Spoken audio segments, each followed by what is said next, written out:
Ang mabuting pagbabalak ay pinapakinabangan, ngunit ang dalos-dalos na paggaway walang kahihinatnan. Ipinapakita ng Proverbs chapter 21 verse 5 na ang karunungan ay hindi lamang tungkol sa mabubuting hangarin, kundi sa maingat, disiplinadong, at may direksyong pamumuhay. Ang taong padalos-dalos at walang direksyon ay madaling madala ng distractions, emosyon, at kung ano lamang ang agarang kailangang harapin. Pero ang taong lumalakad sa karunungan ay natututong magplano at mamuhay ng may kaayusan at pananagutan sa harap ng Diyos.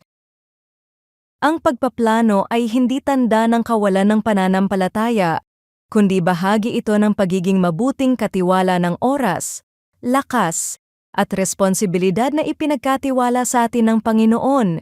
Hindi natin kontrolado ang lahat ng mangyayari, ngunit maaari tayong mamuhay ng may disiplina habang nagtitiwala na ang Diyos pa rin ang may hawak ng magiging bunga ng ating mga plano. Kadalasan, ang kaguluhan sa buhay ay hindi dahil sa sobrang dami ng ginagawa, kundi dahil sa kawalan ng malinaw na direksyon at karunungan sa paggamit ng ating oras at priorities. Si Noel ay palaging nagmamadali at reactive na lang sa kung anong darating sa bawat araw. Gumigising siyang walang malinaw na plano, kaya madalas niyang nakakalimutan ang mahahalagang responsibilidad habang nauubos ang oras sa mga bagay na hindi naman mahalaga. Dahil dito, palagi siyang stress, nahuhuli sa mga deadline, at halos wala ng oras para sa pamilya at sa kanyang spiritual life.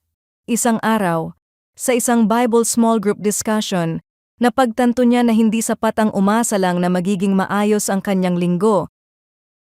Unti-unti, natuto siyang magplano ng kanyang oras, magtakda ng mga prioridad, at sadyang maglaan ng panahon para sa panalangin, pamilya, at trabaho.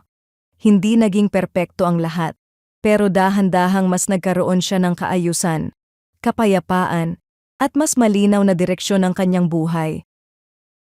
Hindi tayo tinatawag mamuhay ng pabaya o padalos-dalos, kundi ng may karunungan at katapatan. Maaaring simple lang ito sa paningin ng iba, pero ang isang disiplinado at maayos na buhay ay bahagi ng pagiging tapat na katiwala sa harap ng Diyos. Panginoon, ilayo mo ako sa pamumuhay na pabaya at padalos-dalos.